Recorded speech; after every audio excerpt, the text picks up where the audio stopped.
Imagine you're sitting in gridlock traffic, right? Just staring at this endless sea of red taillights. Oh, yeah. The absolute worst way to start a day. And you're already, like, 10 minutes late. You're rehearsing the excuse you're going to give your boss. Right, your heart rate is already up. Exactly. But what if I told you that in that exact second, your thoughts about the driver in front of you, that bubbling frustration, are actually physically altering the cellular structure of your arteries? It sounds completely wild, but medically speaking, it's entirely accurate. I mean, we usually treat positive thinking like it belongs on some sunset poster in a dentist's waiting room. Yeah, like it's just this fluffy, motivational mud that life coaches try to sell us. But today, for this deep dive, we are stripping all that fluff away completely. We're looking at the hard biological mechanics of optimism. And that's so important because it's a massive misconception that your mindset is somehow separate from your physiology. We have this tendency to view the human body through a purely mechanical lens. Right, like an engine. We calculate caloric deficits for weight loss, or we look at these compound interest charts, assuming input just simply equals output. Exactly. But the moment you introduce the prefrontal cortex into that equation, that clean linear spreadsheet just completely shatters.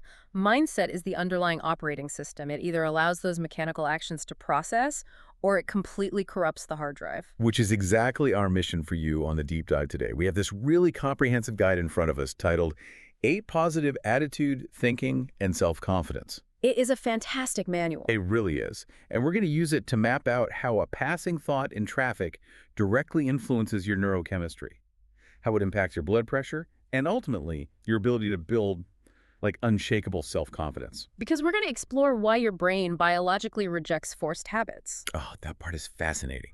Plus, we'll get into how to hack your cerebrospinal fluid with this bizarre physical technique and a really specific blueprint for rewiring fear. So much to cover. Yeah, so let's unpack this and jump straight into the psychological friction of habit formation. Because everyone listening has tried to start a new routine at some point, right? Yeah. Waking up at 5 a.m., going to the gym, eating better. And for most of us, human willpower just seems to have a shockingly short battery life. It really does. So why is that? Well, willpower is usually treated as a muscle. You just have to flex harder. But biologically, forcing a behavior without altering your underlying mindset first, that is just a recipe for system failure. And the source material uses this brilliant, multi-layered analogy to illustrate that cognitive dissonance. It asks you to visualize vacation to Bali. Right. Bali, you have the objective reality there, tropical paradise, stunning beaches, perfect weather, but the text asks you to insert 3 very different personality types into some highly restrictive scenarios. Okay, lay them out for us. First, picture an extreme adrenaline junkie. They live for rock climbing, deep sea diving, that sort of thing. They arrive in Bali and they are ordered to stay inside a luxury hotel room for 7 days straight. Oh, man. No excursions. None. Just a couch and room service for a week. I can literally feel the claustrophobia from here. It's basically a gilded cage. Exactly. Then consider a cultural explorer. Their entire joy comes from authentic street food, getting lost in local markets, talking to locals. Right. They arrive in Bali and are legally confined to eating at a generic, westernized tourist trap restaurant, and they can only wander an indoor, air-conditioned shopping mall. That sounds miserable for them. And finally, take someone suffering from severe burnout. They just want to read a book by the pool in absolute silence. Let me guess. They don't get the pool. Nope. At 5 a.m., someone kicks their door open, throws a harness at them, and demands they scale a cliff face. See, in all 3 of those scenarios, the objective environment is totally flawless. It's Bali. Right, it's paradise. But the subjective experience is agonizing. The friction between who they actually are and what they're being forced to do makes the paradise totally irrelevant. And the core psychological takeaway here is about the inevitability of self-sabotage. If your brain is experiencing severe internal friction because you're, forcing it into an unnatural posture, it won't just politely suffer through it. No, it's going to actively look for an exit strategy, isn't it? Exactly. The adrenaline junkie will eventually just sneak out the window. The burnt-out tourist is going to feign an illness to avoid the cliff. Your brain is an evolutionary master at evading prolonged discomfort. So trying to force that 5 a.m. gym habit, when you subconsciously loathe the gym and you haven't even addressed why you hate it, It's bound to fail. It's like trying to install a massive complex software update on a phone that has 1% battery and a completely shattered screen. The hardware is just going to actively reject the software. That software update analogy is highly accurate. We download the productivity apps, we set the calendar alerts, those are the software updates. But if the emotional landscape is fundamentally opposed to the action, the installation fails. Positive habits absolutely require a positive mindset. The text insists they cannot be decoupled. You have to address the hardware's resistance before you force the software. Yes, you can tap install all you want, but the system simply cannot support the command. Okay, but let's push this a bit further. If we accept that a negative mindset creates this intense internal friction that sabotages our habits, what is that friction actually doing to the hardware itself? That's where things get medical. Right, because the text takes a very sharp turn here. It goes from the psychology of the bally analogy straight into the physiological reality happening inside our veins. It brings in data from the Mayo Clinic, which is a big deal. It immediately elevates this from life coach theory to hard, peer-reviewed medical science. Yeah, the Mayo Clinic's findings on positive thinking completely dismantle the idea that optimism is just a mood.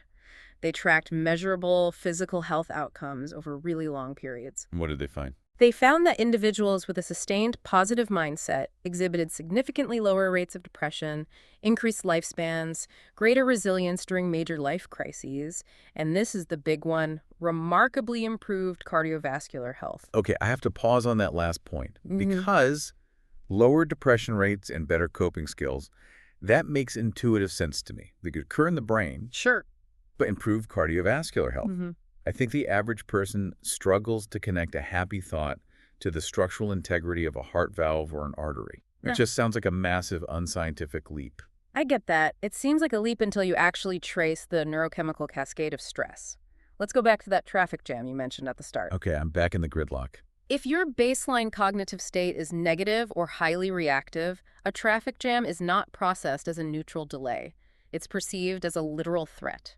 Your brain starts linking this minor event to other stressors. Like your boss's impending anger. Right, or your precarious job security, or the fact that your car needs repairs you can't afford. You spiral into this cascading stress cycle. So a minor external delay basically triggers a massive internal alarm bell. Exactly, and that alarm bell is cortisol. When the brain perceives this cascading threat, the amygdala signals the adrenal glands to flood your system with cortisol and adrenaline. Preparing for a fight or flight. Yes, your blood pressure violently spikes to prepare you for a physical fight that just isn't going to happen in your car. Over time, that chronic cortisol exposure physically damages the endothelial lining, The endothelial the lining. delicate inner walls of your arteries. The stress hormones literally create microscopic tears in them. Wow. Which triggers an immune response, right? Precisely. Your immune system sends macrophages white blood cells to heal these micro tears. And these macrophages end up consuming lipids in the bloodstream, dissipating them in the arterial walls. And forming plaque. Yes, that is the biological origin of high cholesterol and blocked arteries. So when the Mayo Clinic states that positive thinking improves heart health, they are pointing to a literal intervention in that chemical cascade. By reframing the traffic jam, you stop the amygdala from sounding the alarm. No alarm means no cortisol flood, no micro tears in the endothelium, and no plaque buildup. Positive thinking is quite literally cardiovascular medicine. Okay, but as someone who has sat in that exact traffic jam, gripping the steering wheel until my knuckles are white, I have to challenge the practicality of this. Fair enough. It's incredibly easy for us to sit in a climate-controlled studio and say, hey, just reframe the situation so you don't damage your endothelial lining. But when you are 30 minutes late to a career-defining meeting, the consequences are visceral. They feel very real. So how do you actually intercept that cortisol spike before it ravages your arteries? The text anticipates that exact pushback. You cannot just command the brain to stop stressing in the moment of crisis. You have to architect a different default pathway beforehand. So it's about preparation. Exactly. The source provides a cognitive toolkit designed to proactively shape your mental landscape, starting from the literal moment you wake up. It targets what it calls the trickle-over effect. Oh, I think everyone knows the trickle-over effect intimately. It's that horrible sensation when you wake up in an absolute panic, your heart is pounding because you dreamt you missed a flight, or you suddenly remember an email you forgot to send. Yes, and even after you realize you're perfectly safe in bed, that cortisol is already in your bloodstream. And because it's in your bloodstream, That physiological anxiety trickles over into your entire morning. Yeah. You snap at your partner, you spill your coffee because your hands are jittery. You misinterpret a totally innocuous email as an attack. You basically spend the whole day operating from a defensive posture. It's like a corrupted line of code at the very start of a software program. It doesn't matter how perfectly written the rest of the application is. If the first line is bugged, the whole system just crashes by noon. That's a perfect way to describe it. So, to debug that start sequence, the text strongly advocates for morning affirmations. Now, I feel like affirmations get a bad rap. They do. And to be clear, this doesn't mean standing in front of a mirror and aggressively chanting pseudo-spiritual phrases. The text defines affirmations as deliberate, structured commands sent to your prefrontal cortex. To establish a positive focal point before the default anxiety can take root. Exactly. You are dictating the terms of engagement for the day. The examples the source gives are actually remarkably grounded. Things like, today I shall face my day with courage and positivity. Simple and direct. Or acknowledging reality with, today might be challenging, but so is any day of the week. I shall not let these challenges change my perspective of the world. It's very stoic. And my absolute favorite from the text, which has this wonderful defiant energy, I'm going to be awesome and nothing is going to convince me otherwise. That defiance is key. You are preemptively building a psychological shield, which flows directly into the text's next two strategies, identifying micro-joys and utilizing humor. It's combat the accumulation effect, right? Yes. Throughout the day, micro-stressors naturally accumulate. A delayed train, a rude comment, a malfunctioning laptop. If left unchecked, these microstressors pile up until your brain concludes that your entire life is fundamentally hostile. It's death by 1,000 paper cuts. To counteract this, you have to consciously hoard positive evidence. You must actively register a great cup of coffee, the sun hitting your desk, or a genuinely pleasant interaction with a stranger. You're building a counterpile of evidence that life is actually quite good. Right, which neutralizes the microstressors. And when a macrostressor hits, when something genuinely terrible happens, the text recommends weaponizing humor. It's fascinating how humor functions under extreme stress. It sort of shrinks the monster down to a manageable size. The text notes that no matter how disastrous the day is, the ticking clock of life continues. Humor forces you to acknowledge that this crisis is temporary. It breaks the illusion of permanence. It strips the fear of its authority entirely. The text then shifts to how we process failures, using Bill Gates as the prime example. Yeah, everyone associates Gates with the monumental success of Microsoft, obviously. But the text highlights his earlier, massive failure with a company called Data. Never even heard of it. Exactly. The distinction between a visionary and a chronic failure isn't the absence of mistakes, it's the refusal to brood over them. Gates extracted the mechanical lesson from Data and entirely discarded the emotional baggage of the failure. Which requires an incredibly high level of self-monitoring, specifically regarding our internal monologue. Yeah. I mean, if I try a new project at work and it completely face plants, the default internal narrative is usually, well, I'm an idiot. I never should have tried that. Or I should just stick to what I know. Exactly. And every time you allow that sentence to run through your head, you are fortifying a neural pathway that associates novelty with pain and humiliation. You are literally training your brain to fear ambition. So how do we stop that? The text urges a radical rewiring of that self-talk. Instead of self-flagellation, shift the language to, so that's what happens if I do it this way. Interesting, I'll remember this and make sure I don't do it this way in the future. Interesting. That one word completely alters the chemistry of the moment. It turns a painful failure into neutral, objective data. You become an observing scientist of your own life rather than a victim. It's a profound shift. But I want to inject a massive warning here, because the source is very careful to distinguish this from toxic positivity. Shifting your perspective does not mean pretending the failure didn't happen. No, absolutely not. Because a few years ago, I was managing a podcast launch that was just hemorrhaging listeners, that analytics were terrible. And instead of facing it, I kept telling the team, oh, it's fine, we're just building a slow audience, good vibes only. Oh, wow. Yeah, I was in total denial under the guise of being positive. Because I refused to acknowledge the failure, I didn't ask for help, I didn't pivot the strategy, and the project eventually died a very expensive death. The text explicitly warns against this. Your experience perfectly illustrates the danger. Denial masquerading as optimism is lethal. The text points out that true positive thinking requires acknowledging the ugly reality of a mistake so that you can actually seek assistance. Because needing help doesn't imply weakness. No, it implies you have reached the limit of your current bandwidth and require external resources. If you deny the problem to protect your ego, you forfeit the opportunity to learn, and you allow a manageable error to metastasize into a systemic collapse. Positivity is having the confidence to look at the burning wreckage and say, I can fix this, not what fire. Exactly. Okay, speaking of looking at the fire, I have to bring up the concept of mindfulness. It's the ultimate buzzword right now. Focus on the present. It is everywhere. And whenever I hear that, I recoil a bit.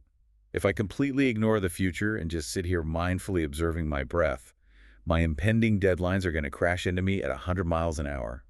It seems highly impractical for anyone living in the modern corporate world. The text addresses this friction directly. Mindfulness is frequently misinterpreted as willful ignorance of the future. But true presence doesn't mean abandoning your responsibilities. It means refusing to let hypothetical future anxiety paralyze your current cognitive function. So how do we bridge that gap? The source offers an incredibly pragmatic 5-step cognitive flowchart for managing future anxiety while remaining anchored in the present. I love a systematic flowchart for human emotion. Walk us through how this applies to a high-stakes scenario. Let's say I have to present a controversial strategy to a highly skeptical board of directors next week, and the anxiety is currently eating me alive. Okay, let's run it through the system. Step 1. Ask yourself, can you deal with this situation? Meaning, is this within your locus of control? So if the board meeting was canceled and it's out of my hands, what then? Then you skip straight to step 5. But since you actually have to give the presentation, the answer is yes. You move to step 2. Step 2. Have you already thought of ways to deal with it? Have you already spent hours agonizing over the strategy and rehearsing? If yes, the mental labor is done. Skip to step 5. If no, move to step 3. Let's say no, I haven't rehearsed enough. Then step 3. Can you come up with recommendations, ideas, or solutions right now? Are you in a cognitive state to brainstorm, or are you too flooded with cortisol? If your brain is frozen, skip to step 5. If you can think clearly, move to step 4. Okay, I can think clearly. I move to step 4. Step 4. Do you have a plan of action? If you already have your slides outlined, skip to step 5. If you don't, take a dedicated 20 minutes right now to draft a rough outline. Once that actionable plan exists, you move to step 5. Okay, every single conditional path in this flowchart inevitably forces you to step 5. What is the final directive? Step 5 is the physical command to disengage. The text states, continue with your day and bring your mind back to the present. The brilliance of this flowchart is that it doesn't dismiss your anxiety, it interrogates it. It forces you to extract any actionable utility from your worry. And once you have either created a plan or admitted you have no control, the worry loses its utility. Exactly. The flowchart grants your brain permission to terminate the anxiety loop and return processing power to the immediate moment. It transforms amorphous dread into a structured administrative task. That is incredibly useful. It really is. But as we build this mental toolkit, the affirmations, the failure reframing, the anxiety flowchart, the text, introduces an entirely external variable that threatens to override all of our internal work. It cites a monumental 2008 study from Harvard psychologists Fowler and Christakis. Yes. This study is foundational to understanding human behavior. They analyzed massive social networks over a 20-year period to determine how traits like happiness, obesity, and smoking habits spread through populations. And what did the data show? It unequivocally demonstrated that happiness is not an isolated individual achievement. It is a collective phenomenon profoundly dictated by your social topography. Over 20 years of data proving that you are the company you keep is not just a polite idiom, but an epidemiological reality. The researchers found that if a direct friend of yours becomes happy, your own chances of becoming happy increase significantly. The text uses the metaphor of a sponge. A sponge. Yeah, the human brain is a highly porous social sponge. We possess mirror neurons that unconsciously mimic the facial expressions, vocal tones, and emotional baselines of the people we interact with most frequently. Which means the inverse is equally terrifying. If you are deeply committed to all the cognitive reframing we just discussed, but you spend 8 hours a day sitting next to a hyper-cynical colleague who constantly complains and catastrophizes. Their cortisol is essentially infecting your nervous system. You are absorbing their toxicity. You cannot out-meditate a toxic environment. That is sobering. If your social circle's default operating system is negativity, you will eventually adopt their source code. The text strongly urges curating your social proximity. Seek out positive friends, mentors, or family members. Because being in their physical presence allows your mirror neurons to absorb their resilience and worldly wisdom without you having to expend conscious effort. Exactly. You passively absorb their optimism. Okay, so we've mapped the software, auditing our social network, rewiring self-talk, neutralizing anxiety. But wait, all of these cognitive reframing tricks, analyzing a failure, running a 5-step flowchart, they require intense metabolic energy. Oh, absolutely. The prefrontal cortex is a massive energy hog. Right. So if someone is running on 4 hours of sleep, existing entirely on processed sugar and caffeine, their brain literally doesn't have the metabolic fuel to execute these psychological interventions. Does the text address the biological baseline required to even attempt this mindset shift? It does, making a hard pivot from psychology into physiology. It frames this transition by discussing individuals who radically altered their entire existence, focusing deeply on Pema Chodron, the author of When Things Fall Apart.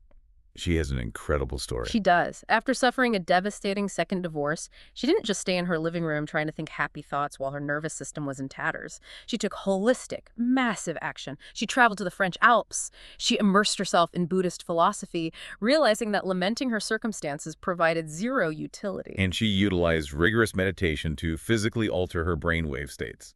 Yes, eventually becoming the first American woman fully ordained as a nun in the Chinese lineage of Buddhism. It's a staggering testament to human neuroplasticity. Oh. But the text immediately pulls us back down to earth, doesn't it? It does. It warns us that watching a master makes the process look effortless, but rewiring your existence is a grueling physical endeavor. You don't just declare, I am positive, and miraculously heal your trauma. You have to take baby steps. And the absolute foundational baby step is optimizing the biological machine. If your brain is malnourished, it physically cannot synthesize the neurotransmitters required for optimism. We have to look at the raw materials, starting with hydration. We all know the body is roughly 70% water, but the text explains the mechanical necessity of this for cognitive function. Because water is the transport mechanism. Exactly. It carries the oxygen in your blood directly to the brain, and it flushes out metabolic waste. If you are dehydrated, your brain is effectively suffocating for nutrients while swimming in its own toxic byproduct. That paints a grim picture. A brain in a state of toxic dehydration will inevitably generate brain fog, irritability, and negativity. The text recommends the standard 8 glasses a day, but it enforces a strict rule that I think will devastate a lot of listeners. The caffeine rule. Yeah, caffeine and alcohol absolutely do not count toward your hydration metric. Because they are diuretics, they actively force water out of your system. If you drink a massive cup of coffee to wake up, you haven't hydrated your brain. You've actually induced a water deficit that forces your body to work harder to maintain homeostasis. The source offers a highly effective hack here. Fruit-infused water consumed an hour before you need a cognitive boost. That's a great tip. By soaking fruit in water, you infuse it with readily available vitamin C, calcium, magnesium, iron, and antioxidants. Because these nutrients are suspended in water rather than locked inside solid food, your digestive system doesn't have to expend energy breaking them down. They bypass the complex digestive process and enter the bloodstream almost instantly. It's like an IV drip of bioavailable brain fuel. It's a brilliant way to optimize nutrient delivery. Next, the text addresses macronutrients, specifically protein. The brain requires protein to supply amino acids, which are the building blocks of neurotransmitters like serotonin and dopamine. Furthermore, your body needs protein to repair muscular micro-tears. Which makes sense. I mean, it is profoundly difficult to sustain a positive, forward-thinking mindset if your physical body is constantly radiating subtle aches of fatigue and poor recovery. Right, and the text is surprisingly pragmatic for beginners here. It explicitly advises against attempting a radical shift to extreme veganism overnight if your body isn't acclimated to it. The source recognizes that meat is an incredibly dense, accessible source of protein and essential fats. And the human brain is a highly fatty organ. It relies on specific lipids to maintain myelin sheaths around neurons. The key is strategic moderation. The text suggests a gentle transition. Reduce red meat consumption and prioritize lean white meats like fish and chicken. And it issues a severe warning against processed meats. The chemical preservatives and nitrates in processed meats trigger systemic inflammation, which directly correlates to brain fog and depressive symptoms. For those leaning toward a plant-based approach, it lists high bioavailability alternatives. legumes, spinach, moringa leaves, and eggs if you're a vegetarian. Then we arrive at carbohydrates, which are universally demonized in modern diet culture. Oh, completely demonized. But the text explains the mechanics of this. If you live a highly sedentary lifestyle, resulting in a slow metabolism, and you consume massive quantities of simple carbohydrates, your body aggressively converts them into glucose. And since your muscles aren't demanding that glucose for kinetic energy, the body secretes insulin to pack that excess sugar into fat cells, eventually leading to insulin resistance and diabetes. And this is but the text emphasizes that you cannot completely eliminate carbs because the brain is an exclusive sugar consumer. It runs entirely on glucose. So if you radically cut all carbohydrates, you are effectively severing the power cord to your prefrontal cortex. You will experience profound lethargy, severe mood swings, and cognitive decline. The strategy is timing and source quality. You consume complex carbohydrates, whole wheat, fruits, fibrous vegetables daily. The fiber slows the digestion process, providing a steady, stable drip of glucose to the brain rather than a violent spike and crash. And beautifully, the text acknowledges human pleasure, permitting indulgences like pizza and pasta up to twice a week to prevent psychological deprivation. I deeply appreciate a biological manual that mathematically accounts for the joy of pizza. Finally, in the nutritional foundation, the text aggressively dismantles the pill myth, the pervasive idea that you can sustain yourself on a diet of highly processed garbage, pop a multivitamin in the morning, and achieve optimal health. The pill myth ignores the complex mechanics of human digestion. A supplement capsule is a highly concentrated block of synthetic nutrients. If your body is dehydrated, the capsule often struggles to dissolve properly. And more critically, many vital minerals in a multivitamin are completely useless to your body unless they bind to specific amino acids during digestion. Right, amino acids that you only get from consuming whole proteins. So if you swallow an expensive multivitamin on an empty stomach with a sip of diuretic coffee, your body absorbs almost nothing. You are quite literally just creating highly fortified, expensive urine. Precisely. The text strongly advocates for acquiring vitamins through whole foods. Fruits and vegetables package vitamins alongside the exact digestive enzymes and fibers your body needs to absorb them safely. Food-based vitamins prevent the risk of overdosing on fat-soluble vitamins. They protect the liver from processing synthetic compounds, and they ensure maximum bioavailability. And the overarching purpose of optimizing this fuel, the hydration, the amino acids, the complex glucose, the bioavailable vitamins, is hormonal regulation. Exactly. When a biological machine is fueled correctly, it stabilizes the adrenal function. It ensures the body can reliably produce adrenaline and dopamine for motivation while actively inhibiting the chronic overproduction of cortisol. You are biologically tilting the playing field toward optimism. Okay, we have the high-octane fuel. Now we need to look at how we physically drive the machine. Section 4 transitions into exercise, but it completely ignores traditional aesthetics. Right, this isn't about building biceps. It's about mechanical routines designed to aggressively hack brain chemistry. It starts with the most autonomic function we have, breathing. The shallow, chest-centric breathing most of us do while hunched over our laptops barely keeps us alive. It certainly doesn't optimize cognition. The text prescribes a mechanical breathing routine designed to utilize maximum lung capacity. Forcing an abundance of oxygen directly into the bloodstream to clear brain fog. The routine is highly specific, an 8-5-8 count.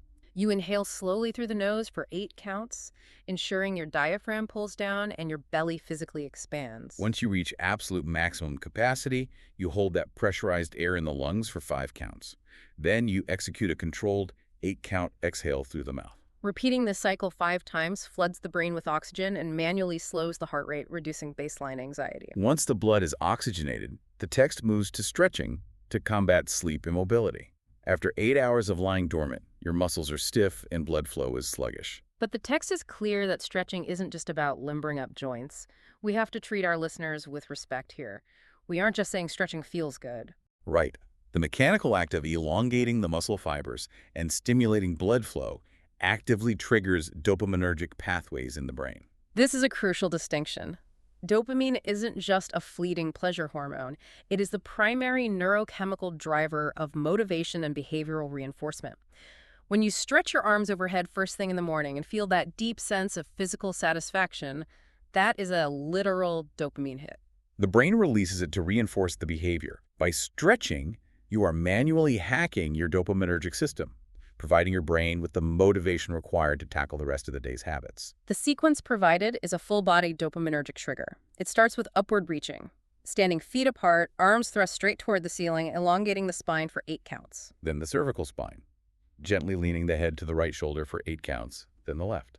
Next, the thoracic region, lifting arms laterally and aggressively pulling them backward to contract the scapula and back muscles for 8 counts. Then lateral waist leans to both sides. Finally, challenging the balance by standing on one leg and physically compressing the opposite knee into the chest. It's a comprehensive neurological wake-up call. And once those vessels are dilated and the dopamine is flowing, the text escalates to cardiovascular stimulation. But with a massive explicit warning. Never engage in abrupt cardiovascular spiking, like jumping out of bed into a sprint without executing that stretching sequence first. Because if your blood vessels are physically constricted from sleep immobility, forcing a sudden, massive volume of blood through them via a spiked heart rate can cause severe vascular stress or dizziness. You must dilate the pathways first. Once dilated, the goal is to trigger a mild adrenaline release to fully awaken the nervous system. The text provides a physical exercise for this that is so bizarre, yet so anatomically specific I couldn't stop thinking about it. The 1-inch bounce. Yes.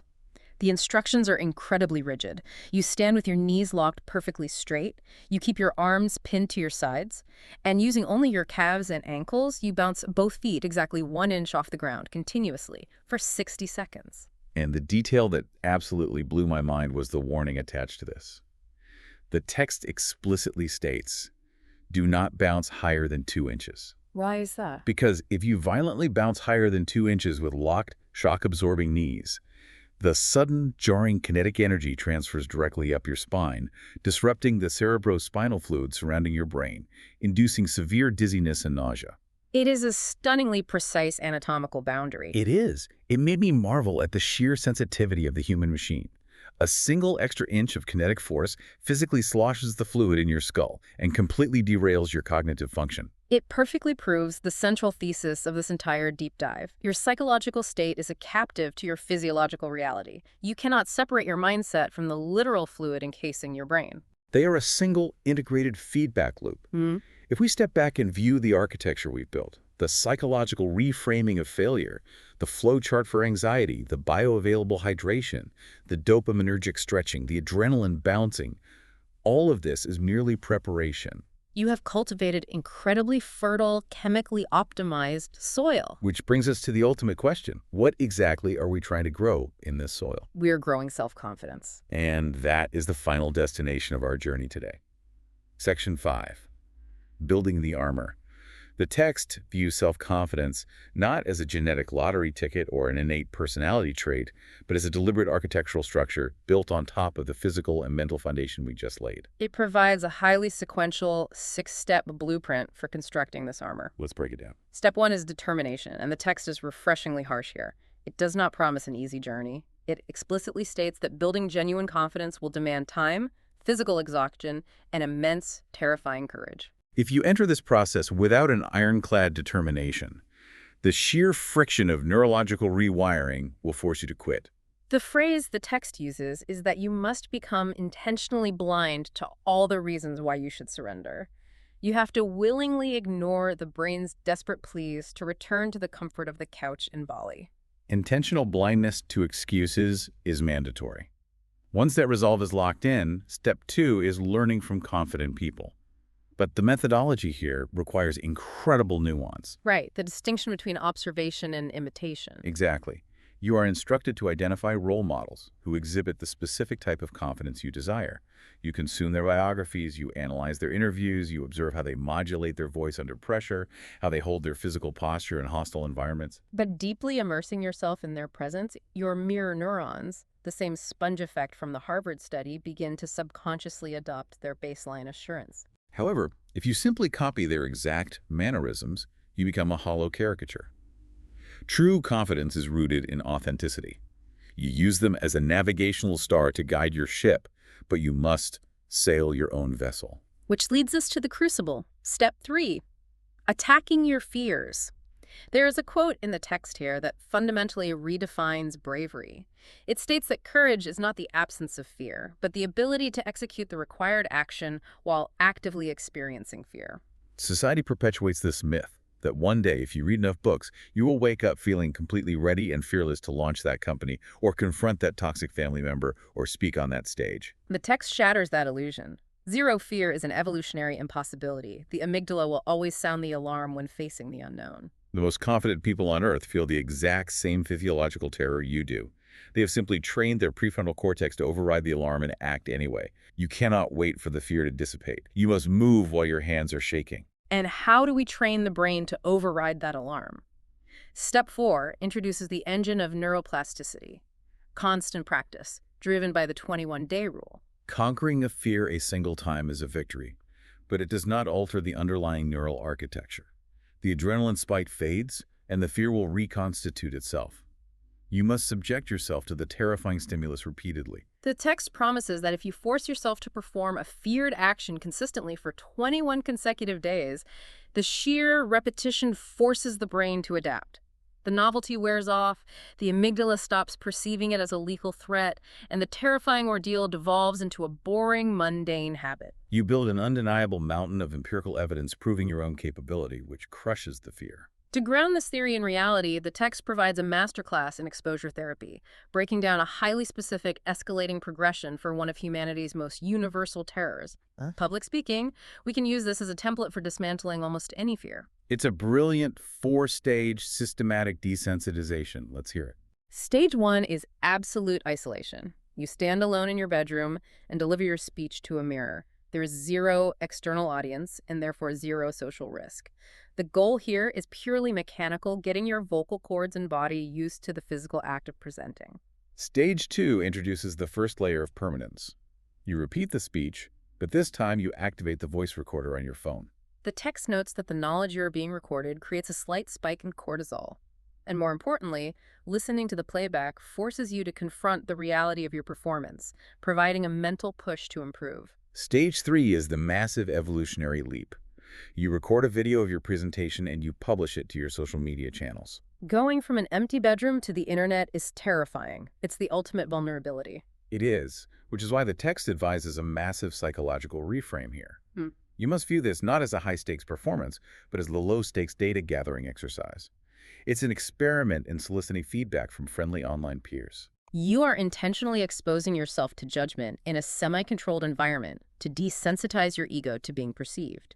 And finally, Stage 4, the crucible of a live audience.